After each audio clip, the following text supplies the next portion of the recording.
10 மாதம் கம்ப்ளீட்டான குழந்தைங்களுக்கு brain development and weight gain தரக்கூடிய ஒரு ஹெல்த்தியான அருமையான கஞ்சி தாங்க பார்க்க போகிறோம்.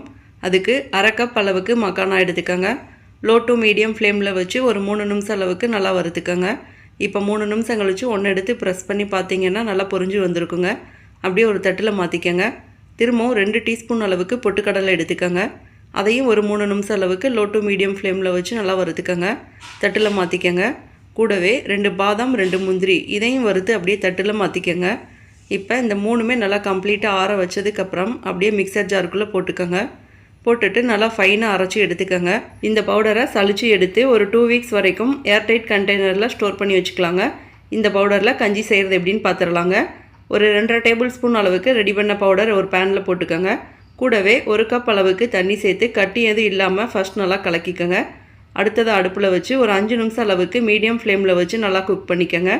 இப்போ 5 நிமிஷம் கழித்து நல்லா கொதிக்கிறப்ப அடுப்பை ஆஃப் பண்ணிடலாங்க. ஆஃப் பண்ணிவிட்டு ஒரு சின்ன வாழைப்பழத்தை நல்லா மசிச்சு எடுத்துக்கோங்க. அதை இந்த கஞ்சி கூட சேர்த்து நல்லா மிக்ஸ் பண்ணிக்கோங்க. மிக்ஸ் பண்ணுறப்ப உங்களுக்கு தேவைப்பட்டால் கொஞ்சமாக காய்ச்சி ஆற வச்ச தண்ணியோ காய்ச்சி ஆற வச்ச பாலோ மிக்ஸ் பண்ணிக்கலாங்க. அவ்வளோதாங்க. இந்த கஞ்சி மார்னிங் பிரேக்ஃபாஸ்ட்டுக்கு குழந்தைக்கு கொடுக்கலாங்க. இதே மாதிரி நிறைய ஹெல்த்தியான பேபி ஃபுட் ரெசிபீஸ்க்கு நம்ம சேனலை சப்ஸ்கிரைப் பண்ணிக்கோங்க. தேங்க்யூ.